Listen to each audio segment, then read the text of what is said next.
The debate for best D2 athlete, you can say what you want. There's a lot of great athletes in Division II, but they can't take the dominance I had breaking 6 NCAA Division II records. I've got a whiteboard back here that has all my goals I want to do. I want to break 350 in the mile. The pass was made by Margot Loggia, returning the favor. It's Will Loggia, second straight year. What a battle. And the young man running for the hometown Terriers will win. Let's go, Will, finish. Now Will Loggia taking it out. Will Loggia, Goober. Will Loggia, we got Will Loggia, Huge kick. Welcome to The Kick, a runner's podcast. I'm your host, Will Loggia. I love running and I love a good kick. Today's guest is none other than Christian Noble, one of the greatest athletes ever to come through Division II in the NCAA, and currently a professional runner at New Balance. While at Lee University, Christian set D2 records in the 1,500 meter, 3,000 meter, 5,000 meter, and mile. He was a 7-time All-American and won NCAA titles in the 3K, 5K, and distance medley relay. We're going to talk about his record-breaking collegiate career, his experience as a pro runner with Team New Balance Boston, and he also coaches at Boston University, which I know a little something about.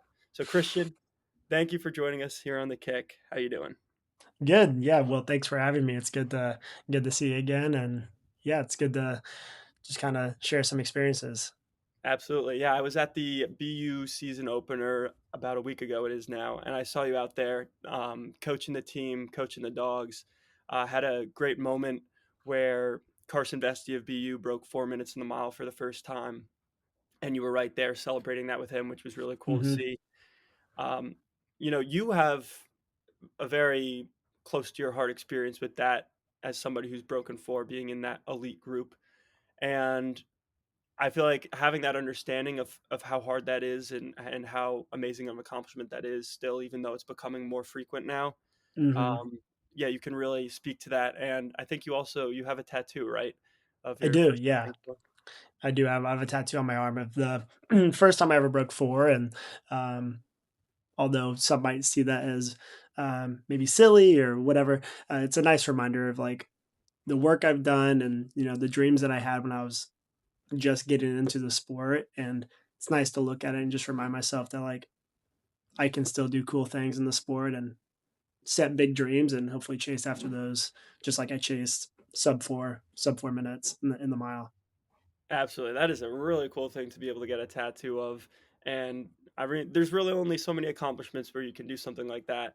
And I think your tattoo, it marks the first time you did it. Obviously, you've run faster than that since then. But didn't you also have it was the number of person in the world that? Yeah. So it's it says the time and then US number 604. So 604th American to ever break 4 minutes in the mile. So pretty neat when you like think about it and think about how many people have been running, ever. So it's just a cool little piece. Yeah, and I think we all have kind of, as running fans, all done our research with, the Bannister days, and it's not that long ago that was something that people thought was impossible. So now being able to do it and see more people do it, it's something to celebrate. I don't think it gets any less impressive. It's just really cool for the sport to see more people accomplishing that. So BU, I love our indoor meets. Breaking 4 happened a lot there. I thought it was crazy. There was the elite heat of the mile this time. There were 12 guys in it, I believe, and they all broke 4. Just super cool. I mean, I know there's meets that BU hosts that even more people are running under 4 minutes in the mile, at Valentine in February, but it's a really cool vibe at our BU meets, and I'm biased, but I think it's also interesting to bring up right down the street. For those not familiar, the track at New Balance in Boston is maybe a mile away from the BU track. So you've got 2 world-class tracks right down the road from each other. And there's some really cool meets that go down there, and you can definitely speak to that. But I've been able to work at the New Balance Grand Prix, doing interviews there earlier this year, and that's a really cool meet. I know you have some experience there. I remember in 2023, you came in second in that big 3K, set a PR. I think it was 7:42.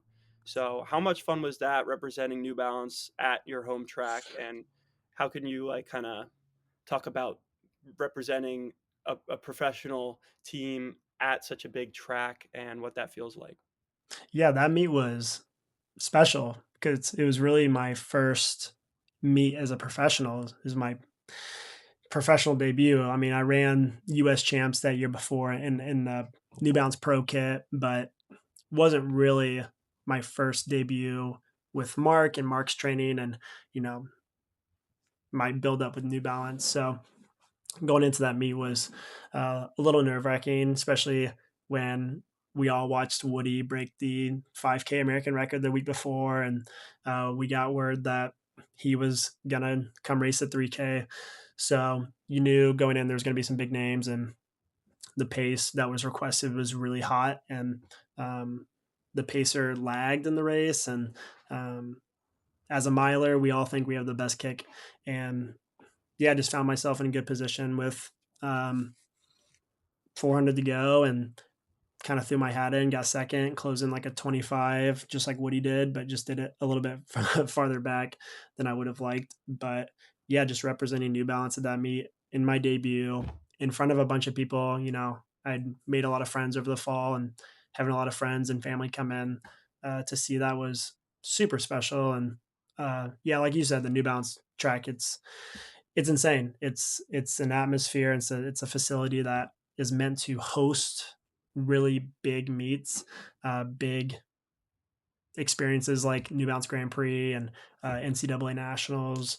So yeah, what it was just an unreal experience, especially when there's you walk in and there's 5,000 people staring at the track and staring at you, and yeah, it was really cool to make my pro debut at New Balance Grand Prix. That is really cool, and it is such an awesome facility. It's relatively new, and I think we all kind of, shift our attention to it when there's a big meet there. Um, Even in high school, they do the big, New Balance Nationals there, and Mhm. it's a really big deal. But I don't know how many people realize that that's where you go to practice every day, right? Like Yeah, that's every day. you have like a Yeah, locker room. Like how does that work? yeah. So the track is on the third floor of the building, and just right underneath it on the second floor, we have our team room, our recovery room, our contrast with hot tubs and cold tubs, and treadmills and alter Gs, and you name it, we've got it. So it's really cool to have those resources from New Balance, where if we need a certain thing, we almost guaranteed to have it. So yeah, just having that as our home base, our yeah, just our home is super super awesome. And sometimes I just sit in there and I'm like, man, like I'm so great. Like I'm so grateful to like have all of this, and yeah, just being able to use that track whenever. It's like I'm sure you get the same experience being at BU. It's like you work out at BU all the times. Like, do you lose that touch of like BU magic, or like, is it as special? And then you think you're like, this is really special. Like to have a track like New Balance, for you to have that track like BU where you're in it day in and day out. It's like this is pretty cool. And to have both of those tracks a mile from each other is like that's crazy. Two really some of the best indoor facilities, not just in the country but in the world, a mile apart. That's so cool. Yeah, I think obviously I can't quite relate to the New Balance thing, but it is a similar thing for the team at BU where everybody gets so hyped about these meets, but we actually get to spend like that's where I don't know if people know like that's where we meet for practice every day. We're at the TTC. We might not be running on the track every day, but that's our home base. Hmm. Yeah, I definitely tried to remind myself as long I was there just how special that was, and yeah, really cool that you're able to do that at the professional level. What does like a typical practice look like as a professional runner? Because I think we're all so familiar with like high school, college, but the environment and culture of a pro team, it almost feels like, at least for me, like I don't really know like how that works. It's got to be different, but Yeah, I mean, just imagine being a college student, a college athlete, but just remove all of the classes and add a little bit more of the practice. So for us at New Balance Boston, we tend to meet with our coach Mark Coogan 5 to 6 days a week. Typically, you know, we'll have Saturdays on our own. he might bike with us on the long run. So I'd say maybe 5 days a week Mark Coogan is biking with us or at the track with us every day. Which I know not a lot of pro teams operate like that, but for Mark and us, we see each other pretty frequently, and we meet at 9 to 9:30 every day, and then we do our activation drills, whatever. And then we typically start a run around 10, and then done by 11:30, and home by 12 or 12:30. And then I just do the things I want to do throughout the day: nap, play video games, grab lunch with some friends, maybe grab coffee with the girls after practice, um, get a double in the afternoon, and then just make dinner and call it a day. So if you fill your day correctly, you can stay busy. But during the fall, when there's no races and um, training's pretty, you know, what's going on. You have threshold. You have tempos. You have hills. So kind of get into a rhythm. And yeah, I think it's just run, nap, eat, run again, eat again, go to bed, and do the same thing again the next day. Yeah, and that's something that as an athlete at BU and having you as an assistant coach that you definitely impressed upon the team, and it definitely was instilled in me. I think one thing that really stood out to me was kind of your philosophy on it's okay and honestly beneficial to kind of live a boring life as an athlete. And Hmm. I think that might like maybe scare some people who are coming into college thinking like, well, it's college, like I've got to have a great time. And I think you can still have a great time in college, but what you're speaking to is more about like a lot of getting better happens outside practice, and Yep. it's about the recovery. And like when you're putting your body through so much, you need to give it a chance to rest. Can you kind of talk about that aspect of, that philosophy of yours of kind of being okay with being boring?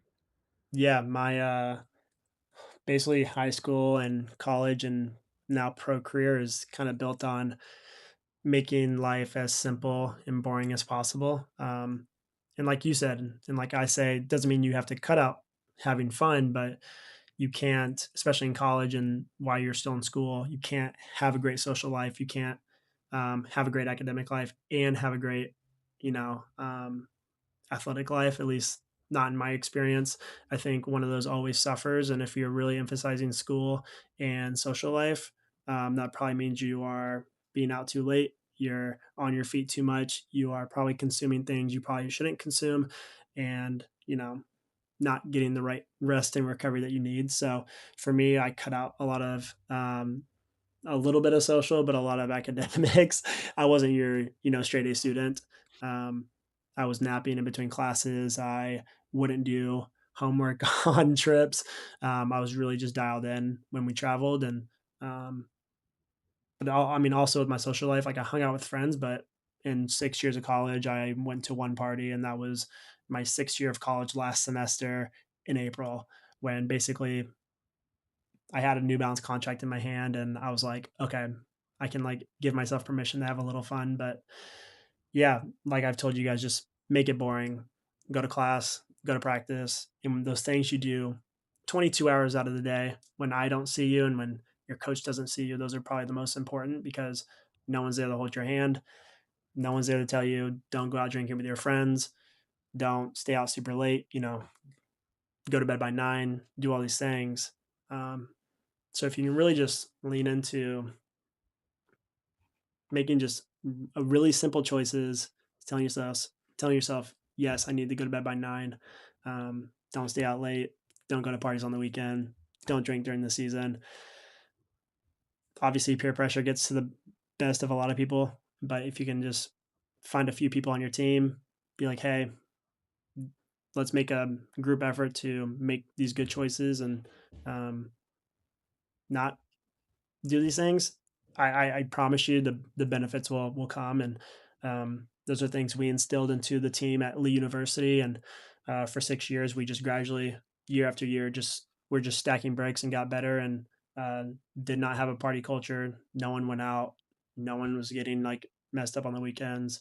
Um, So yeah, I just think those are like really important. I love that. And you talk about it being simple choices, and I like the saying, "Simple ain't easy." It might be, Mm-mm. not so easy to make some of those decisions sometimes. But I think what people forget is we put so much into this sport. Whether we're partying it up or not, like at this level, like we're putting a lot into this sport, and you would feel like that investment and hopefully that love for the sport would be enough for you to prioritize it in those situations. And I think that's always something I like to remind myself of. Like, I have an opportunity here. I remember especially when I got the opportunity to do a fifth year of eligibility at BU. I was living by myself in an apartment. I was like, all right, I'm able to like shut down here and just do things the right way. Mm-hmm. Get up when I need to, go to bed when I need to. I get to control my meals. I'm not, you know, relying on the dining hall anymore, which might not always be the best. But yeah, and I definitely saw the benefits of that. And I was able to have some of my best running in that final cross country season of college.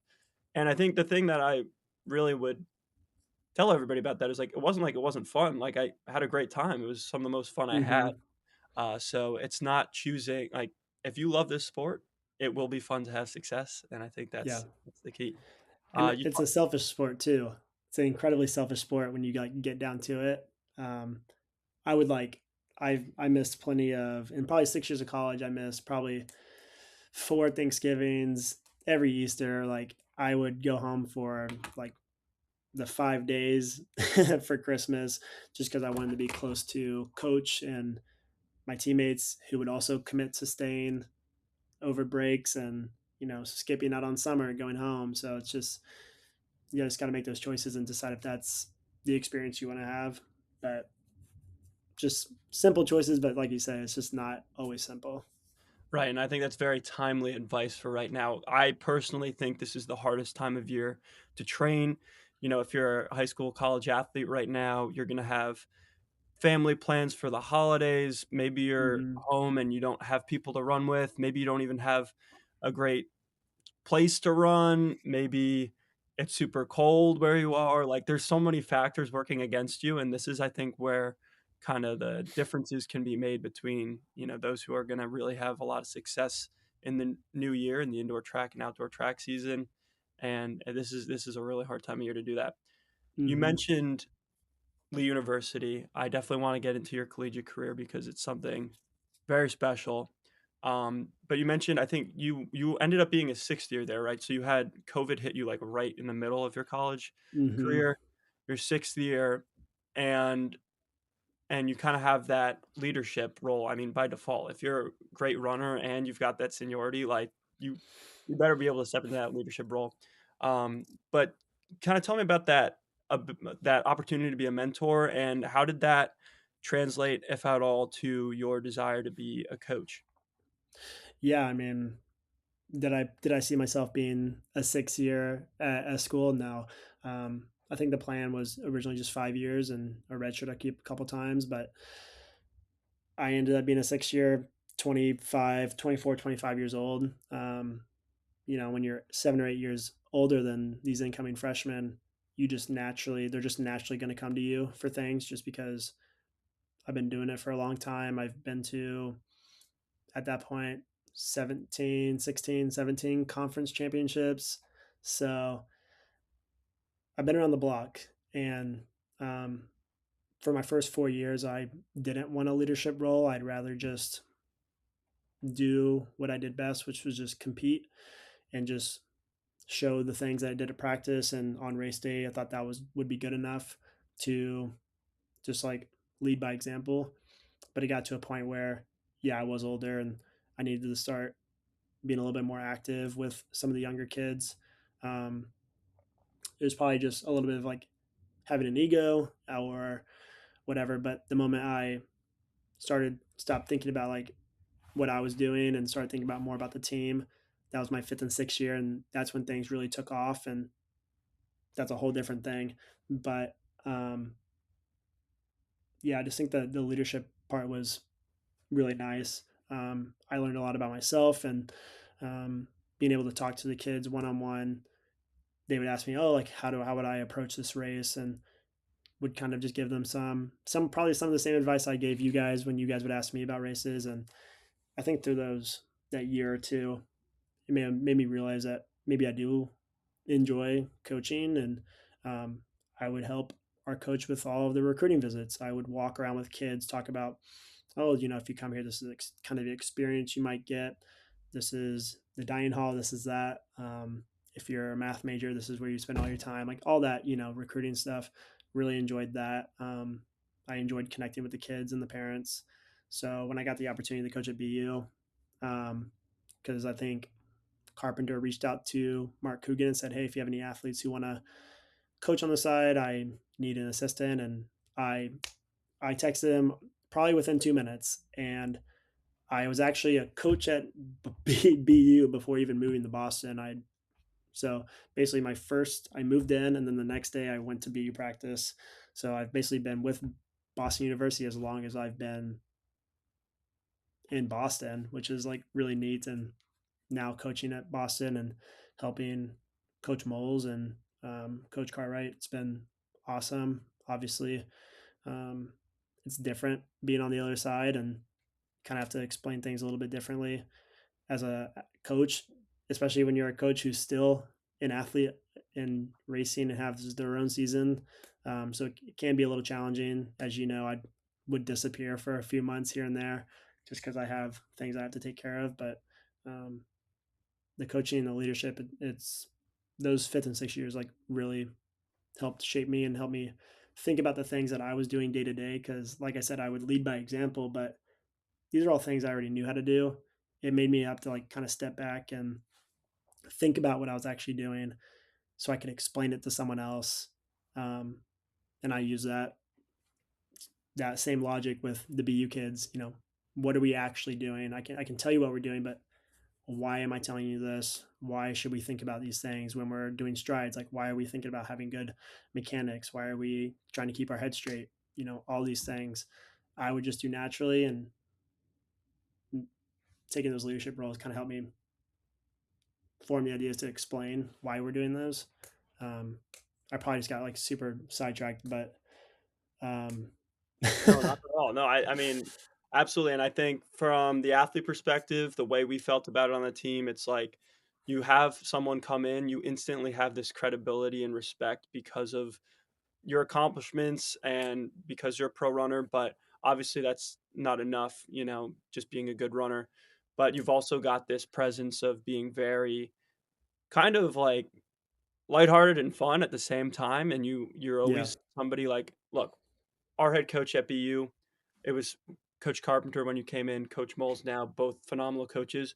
But to handle an entire men's distance program, entire women's distance program, it's not going to be possible for, any one person to be able to do that at all times. So always having, Hmm. somebody like Coach Noble to go to. It's been weird calling you Christian so much because I'm so used to calling you, which honestly, a lot of people call you Christian on the team, but I Yeah. thought it was Some of the fun. older people, I let it slide, but a lot of the new people still call me coach, which is Okay. like really funny. Yeah. But I just tell them they can call me whatever they want, but Yeah. half And is you coach, half is Christian.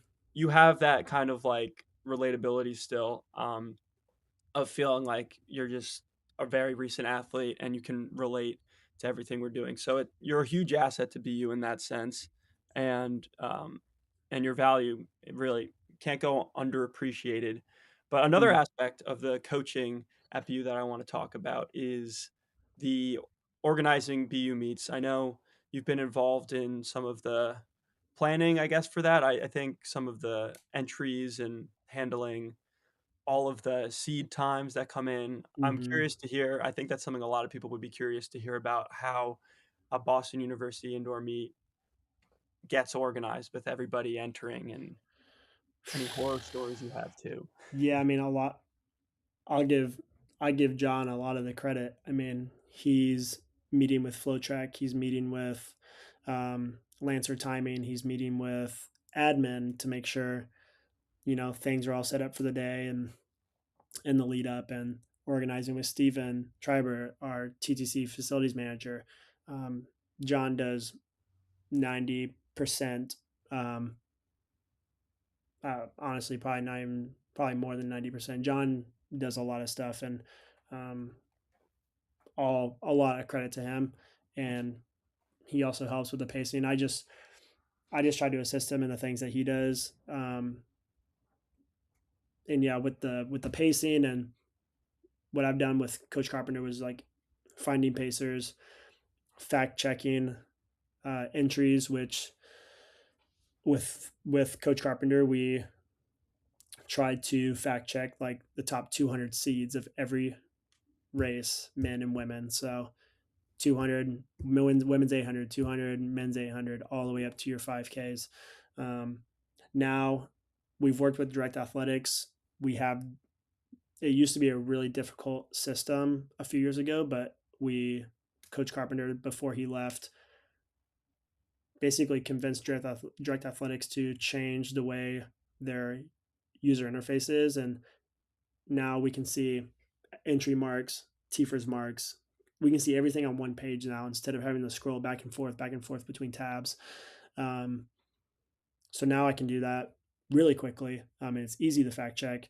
So we can do all those things really quickly. What took me, 3 or 4 hours per gender per event takes me a lot shorter now, and we'll still divide and conquer. But yeah, it's just the pacing's tough too, because it's trying to convince pros to pace instead of race, or convincing them to double back. Um, but I just think when it comes to the BU meets, it's just organized chaos. Like I said, John does so much of that, but I think what I do best is just, I know a lot of people in the game. I know all the agents. I know all the coaches. I know all the pros. So it's really easy for me just to pick up the phone and be like, "Hey, can you do this for me? This is how much we can pay." Um, and typically, people are very willing to do that. Maybe just because I'm a familiar face, or the money's too good because we offer pretty decent money compared to a lot of meets. Um, and we're also one of the only meets that really does pacing for 9 heats of the 5K, 9 heats of the women's 5K. I mean, we had pacers for almost every race this December. Um, so organizing that is just, we have a whole spreadsheet, and constantly emailing and calling and DMing. And, um, you know, if there's a social media platform, we've probably used it to find a pacer. So just organized chaos. Well, it's really cool to hear kind of the behind the scenes on that, because to most people, you think of BU indoor meets, you're just like, it's a fast track. You go there to run fast, and you do. Mm-hmm. But it's not just the track that makes it fast, it's the pacers and organizing that and Mm-hmm. everything that goes into making it happen. It's a well oiled machine. So it's really cool to hear a little behind the scenes there. One thing that I want to get to in this episode, it's very it's big in the news right now in the running world. Grand Slam track. I think it's a really intriguing thing. Mm. I remember when it first got announced, and I was really excited about it. It's basically this track league Michael Johnson founded, and they were going to offer this huge prize money to people who won, and they were bringing in all these fast athletes and matching them up. And now here we are, and they're filing for bankruptcy, and that came out maybe 2 or 3 days ago now. But Mm-hmm. what are your thoughts on the league in general? How it kind of didn't go so well? Would love to hear from a pro runner like yourself. Yeah. I think what Grand Slam was doing, I think the idea was good. I think Michael Johnson and, the others on staff had the right idea. Maybe it was just poor organizing, or they just were convinced and delusional that dumping that much money into the athletes up front would pay off in the long run. And they just didn't quite make it. But I think what they were doing was similar to what the Diamond League does. Um, the Diamond League is set up to get a lot of points. Diamond League is very point driven. You go there, you get points for world ranking. But I mean, I think it's a flaw. Maybe I just don't know the system well enough because I haven't run Diamond League meets. But the athletes who are running Diamond League meets are the athletes who are hitting the standards and don't need the points. Um, so you've got all the best athletes in the world, taking all of the points, who are also hitting the standards. So then you have athletes who are on the cusp who need points. Maybe they can hit the standard, but they're not in a good enough race because they can't get into the Diamond League. But they don't have points because they can't get into the Diamond League. So when it comes to rankings, because they're trying to do the whole 50-50 points versus standards, the athletes who need the points can't get in the meets to get the points because it's being taken by athletes who have the standards, who are fast enough to get into those meets. And what Grand Slam's doing is, hey, one of the big issues in our sports is athletes don't get paid high enough. So what are we going to do? Well, let's bring in all the athletes who make the most money in the sport, who have the most recognition, the most followings, and let's give them even more money, more, screen time. So what you're doing is just separating the 1% even more, which for those who don't know in pro running, to really be in the 1% of, I mean, I'd say if you want to call yourself a professional track athlete, I think that's anyone who can live off of the contract they have by their sponsor, by their brand, shoe brand, whatever. Um, Maybe that's a whole debate for another time, but I think to be in the 1%, um, I think that's anybody over that's making over 30,000 from a company. You would be shocked at how many good athletes are on probably 30,000 or less. Yeah. So I think just to be in the 1% of track and field athletes is making over $30,000, which is insane. Insane. So the people who are in Grand Slam, your Gabby Thomas, your Sydney's, your no, well, no, it didn't run, but those your medalists, your the Winyonis, Cole Hawkers, they're already making, I can guess, pretty decent money for the sport. So Michael Johnson said, "Well, let's just start throwing $50,000, $100,000." Melissa Jefferson, I'm pretty sure they owe her like 400. They owe her and like Kenny like $400,000. Yeah, it I was think ridiculous. Kenny already does well without that money. So I mean, basically the whole point, as I'm saying, is Grand Slam's trying to just boost people who already make good money with more money, just like the Diamond League's trying to boost points for people who don't need the points because they already hit the standards. So I just think if you're trying to create a league that helps track and field, you really need to include track and field as a whole and not just, quote 1%. Um, which, if their goal is just to boost track viewership, that's great. Then I think that's what you should do is get those head to heads, get the people who people want to watch.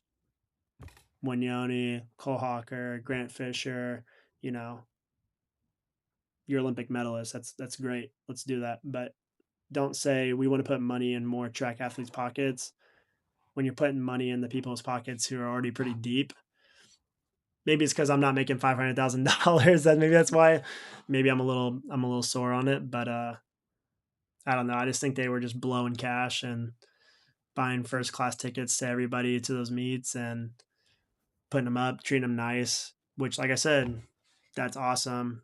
That's how it should be. But I just think it was probably a sinking ship when they pushed off the dock.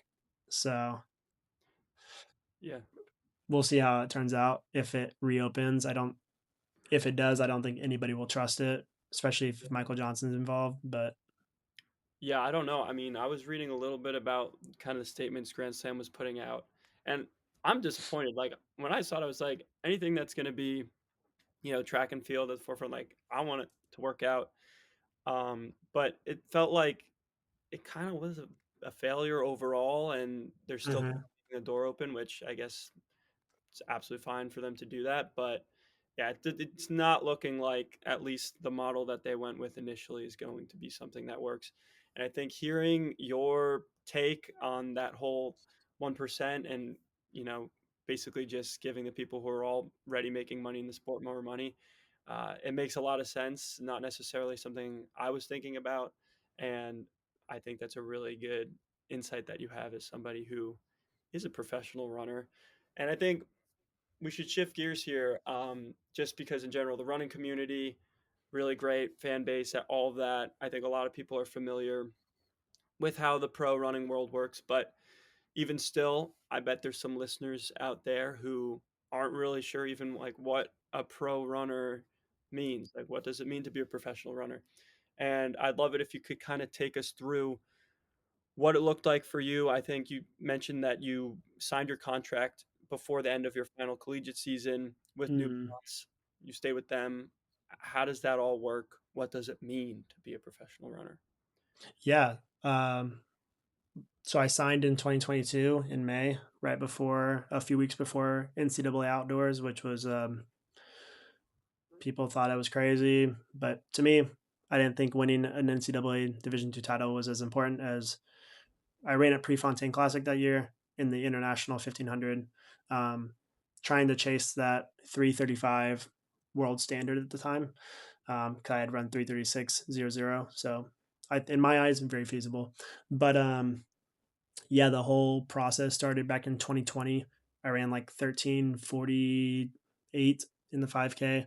Um, what used to be Oregon Track Club reached out. Hey, we're interested. Um, if you want to take a Zoom call, that'd be great. Cool. Took a Zoom call. Um, I realized it wasn't going to be a perfect fit just with how their training was. Um, but then that kind of opened up the doors for me of, oh, well, maybe running after college is um, a possibility. So started just shooting copy and paste messages to coaches. Hey, I'm Christian. Hey, I'm Christian. Would love to set up a time to talk. I talked to your Ray Flynn's, your Howie's, your Mark Wetmore. Talked to all your coaches besides a couple because obviously they're very hard to get to.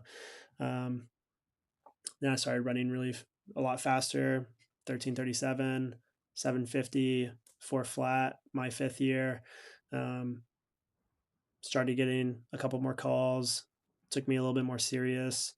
Um, and then, yeah, that spring season kind of just fast tracked when I ran 3:56, 7:50, 13:24, 8:35 in the steeple, 3:36. Um, just had those same conversations again with some agents. Um, Not only was I interested in going pro, they were interested in having me as an athlete to represent me. Got it down to just a couple. Decided on going with global athletics and management with Mark Wetmore, and was talking to a few brands. And what that looks like is basically the agent will kind of just go to the brands, pitch you. They ask me what I think I'm worth. Obviously, as an athlete, that is such a crazy question because no one knows what anyone's worth in the sport. We all sign NDAs. No one knows how much anyone makes. So to really put a value on someone is tough, especially when you're doing it to yourself. So I just threw out a number. I think I said I don't even know what I said. Like probably like 60,000. I don't honestly can't even tell you. Um, I think I'm worth $1 million. Obviously, Me too. um, I think yeah, yeah. Thanks. But yeah, got a couple offers. Talked to that kind of dialed it down to Pete Julian's group when it was Union, but I don't think Nike was willing to really make a good offer. Pete was like, "Well, you could join the team." And then kind of see how the year goes, and then Nike can make you an offer after that. Um, and then New Balance, I took a visit that spring when they broke the DMR world record, when they opened up the track. Talked to them, and after I had run 3:36, New Balance told my agents they were willing to make an offer and signed it later that week. I wish I could go into all the details of what that actually looks like. I just can't. Unfortunately, it's just how the sport goes. But yeah, it's all just about putting yourself out there. And I think a lot of kids do it late. They say, well, no one's reaching out. No one's reaching out. because you could be a three. I know 335 guys in college who have said, well, no one's reaching out to me. No one's reaching out to me. You kind of need to take that initiative and reach out for yourself. I was reaching out to, I might have looked really dumb and I probably feel dumb going back and looking at those messages I would send to people. Hey, I'm Christian. I've run 13:37 and four flat in the mile. Would love to talk about, what it takes to be a pro runner. And I did that for like 2 years. So I just don't think people are speaking up enough. I don't think people know what to do. And if anyone's listening who wants to go pro, I would definitely say just start reaching out to people. I promise you, like all the coaches and agents are very nice people. Um, they'll either just tell you like, hey, best of luck, but we've already got our picks, or we kind of are would go in a certain direction. But just reach out to coaches, reach out to agents, because I don't think enough people. I think people are just waiting around thinking, oh, it's just going to come. Like if I run fast, it's going to come to me. Well, some brands and some coaches want to see a little initiative. They want to see like, oh, they want to be here, and that makes us want them because they want it. We want people who want to be here. It's a little bit like what Mark Coogan says. We want people that want to be here. Um, so if you aren't reaching out, you're doing yourself a disservice. Just take a chance. Worst they can say is no, and then you're still not a pro runner then. Um, but yeah, just circling back, just I signed with New Balance and put pen to paper, and that was that. But it all just started with reaching out and taking a chance and making a few phone calls on my behalf, just put myself out there. What a journey. And I know you're saying you're not giving a lot of details, but I don't know. I that's you gave a lot of just the process that people don't If there's really. things you are curious about, you're feel free to ask, but I just it'll just depend on what it is, and I could tell you No, or not absolutely. I tell mean, you. you taking us through that journey just now, I feel like was just a look into a world that a lot of people aren't familiar with. A lot of people don't even, think to go to that level. It's like it's such a small like you. I know there's stats about how high school runners get whittled down. It's like something like 1% run in college, and then I can only Hmm. imagine what that is between college and pro. So just hearing about your experience, even from maybe what for you is very generic, it's actually very insightful. So I think that's super cool. And before we start to wrap things up here, I definitely want to talk about Christian Noble, the competitor and the athlete. And your PR in the mile now is 3:53.5, right? So 3:53 Hmm. at BU. I remember watching you Yeah. do that.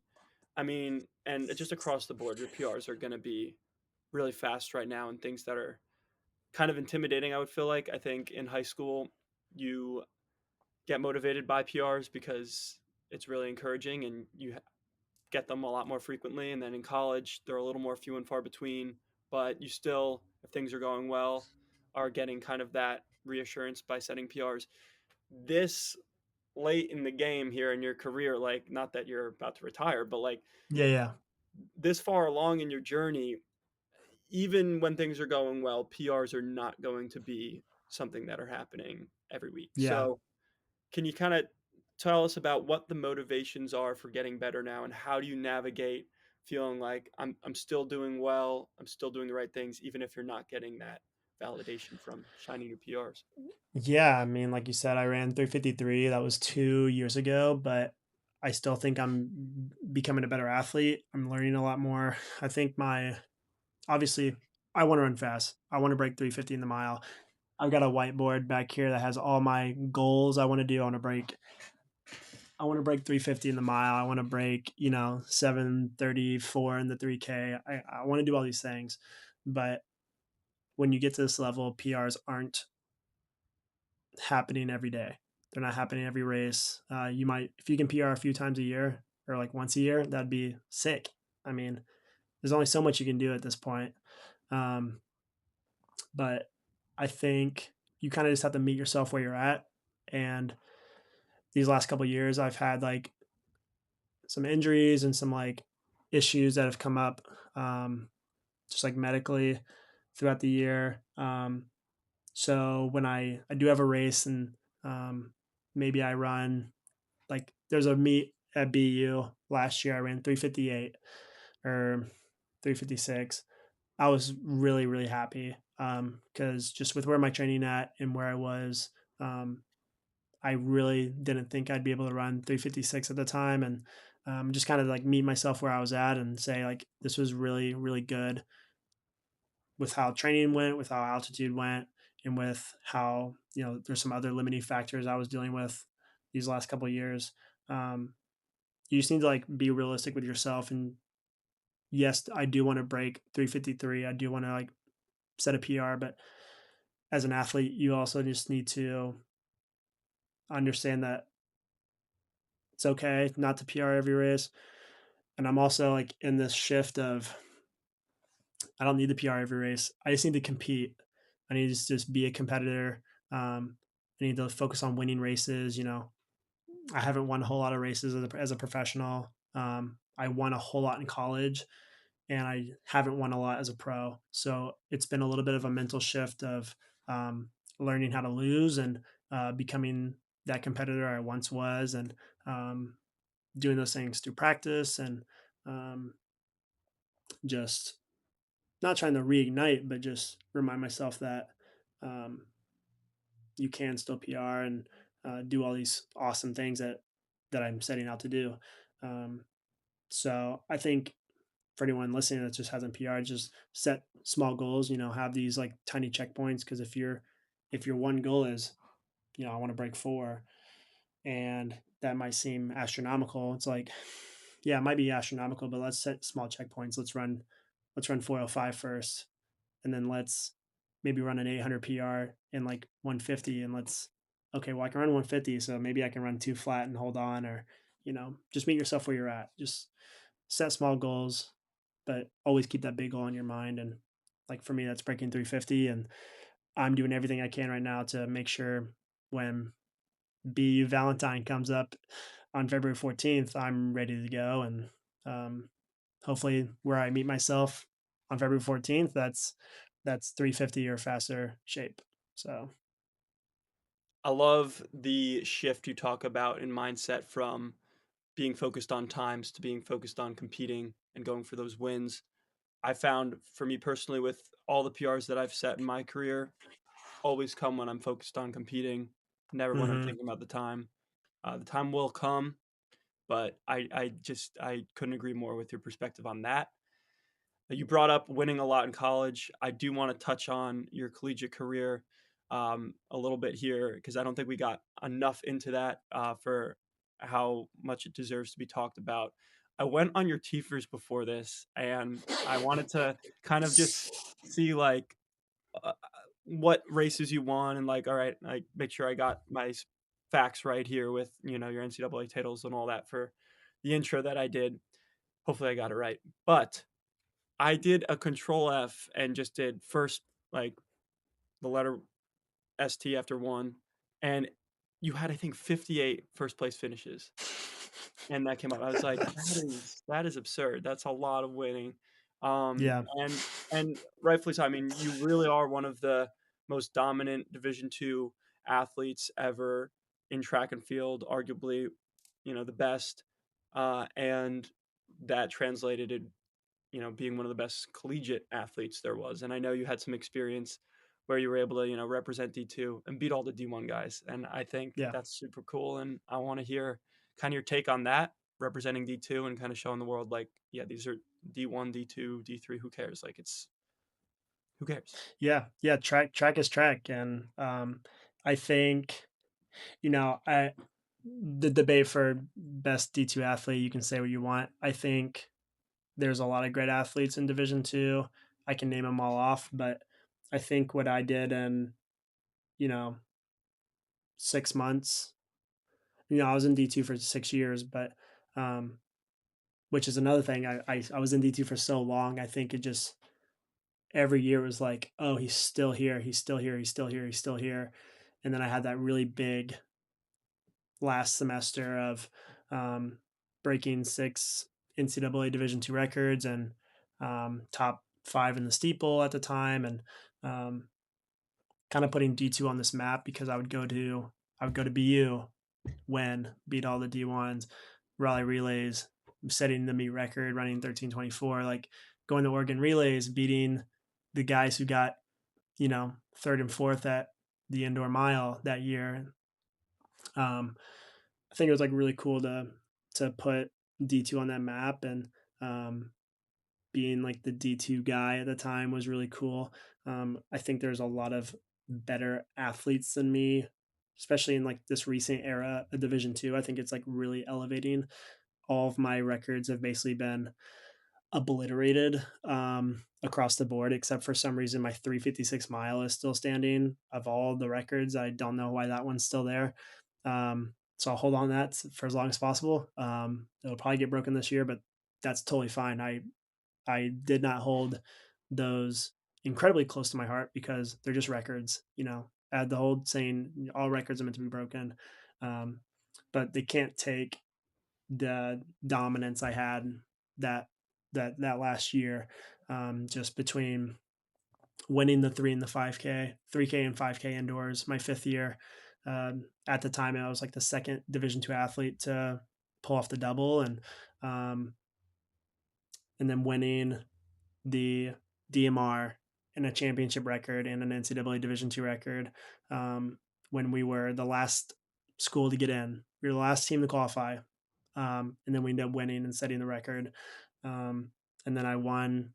I I won the mile the next day, but I got disqualified off of an official who made a bad call, in my opinion. But that's okay. And then yeah, just setting all the records. I think what I did in those 6 months hasn't been repeated and was never done previously.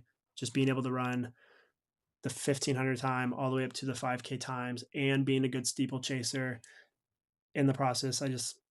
That was really cool. And I just became the D2 guy, like you said, and putting them on the map. I felt like I had this huge, huge chip on my shoulder that when I went to a meet, I was representing my little school of 4,000 kids and all the other D2 schools. And I would go to Raleigh relays or whatever, and I would have Division two athletes. Like, doesn't matter what school they went to, like they were rooting for me and I felt like I was running for them. So it was just this really cool experience of when I go to a meet, I've got a bunch of people yelling at me to beat the Division one guys, beat the pros. Like they felt represented, and I really enjoyed representing them. And hopefully, I gave them a good experience of like I am in Division two, and like this guy's proving that we can be just as good.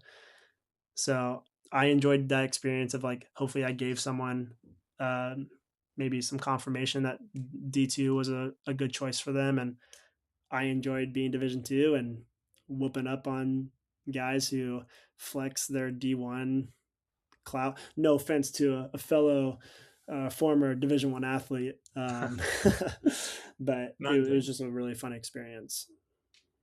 Absolutely. I think you evaluate your career in the right way because, in my opinion, every sport you have to compare the greatest to the people of their time. So in football, you can't be saying that a team now is better than a team from 1985 Mm-hmm. because they are, but compare that team, It's to just their own different. era.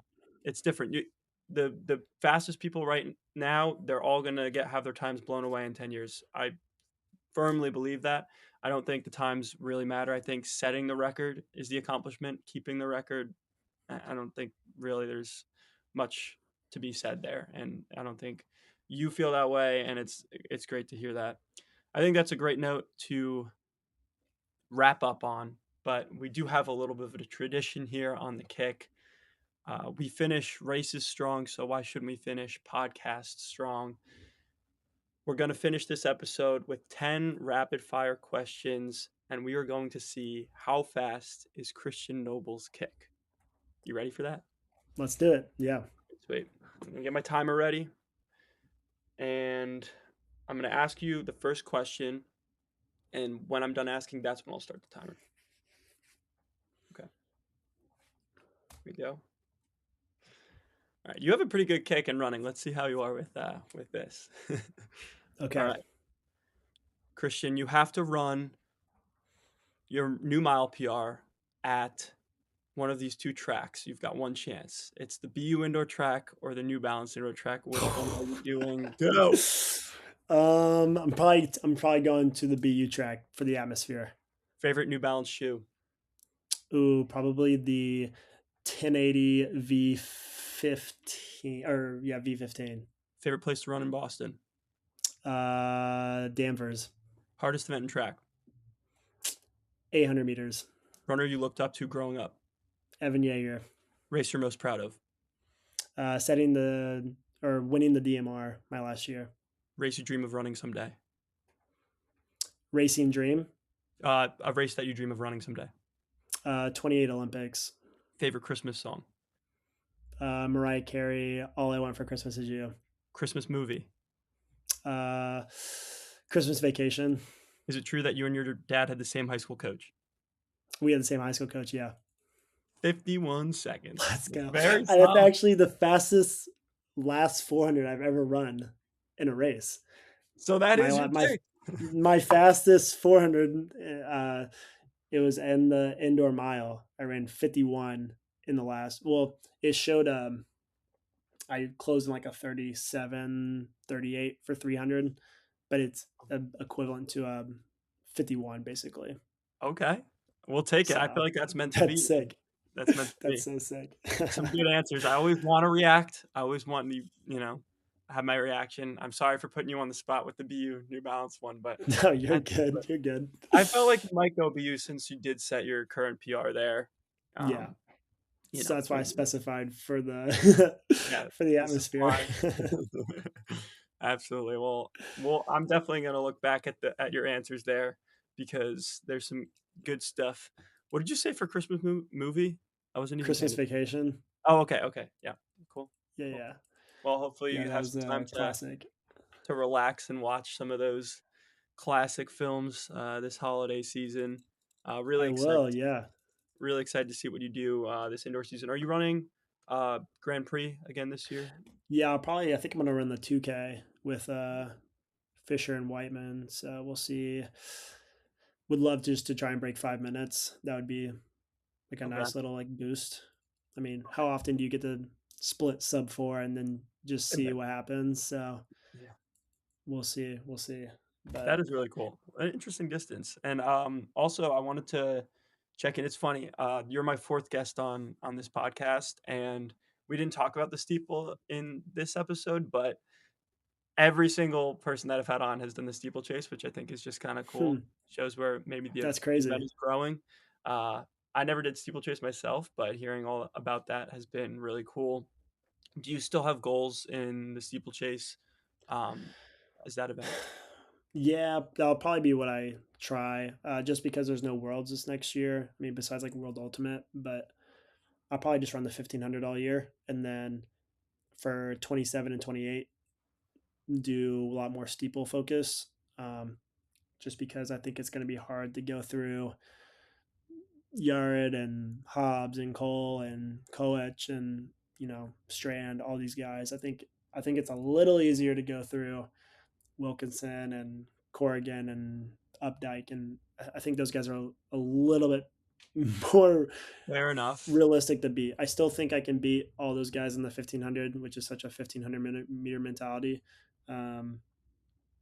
But yeah, just between now and then, just I'd love to run under 332 and kind of like I think if I get my 1500 gets better when I move to the steeple.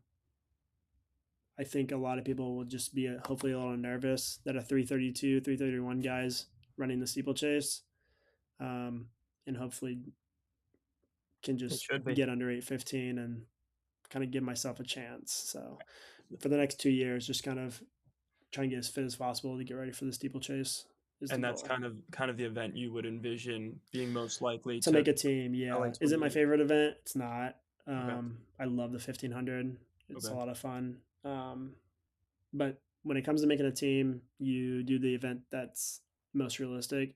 And for me, that's a steeplechase. So I don't know if I'm quite as strong in the 5K. Could I break 13:10? Maybe, but that's not going to get you on a team these days, let alone hit a world standard. So Yeah, we'll see. We'll see, but We'll see. steeple for sure. Well, we'll be rooting for you. Thank you so much. You've been on for it's about an hour now, so I really appreciate your time. I could talk to you all day. Hopefully, I'll Yeah, get for some sure. BU meets in 2026 and maybe even the Grand Prix. Get to see you mix it up wherever you end up running, or just see you chat it up, Yeah, for catch sure. up. So Yeah, thank you, always Christian. don't be a stranger. Oh, absolutely not. Love keeping in touch with you and everybody from BU. It's the best. Absolutely. All right. Happy holidays, Christian. Yep, you as well.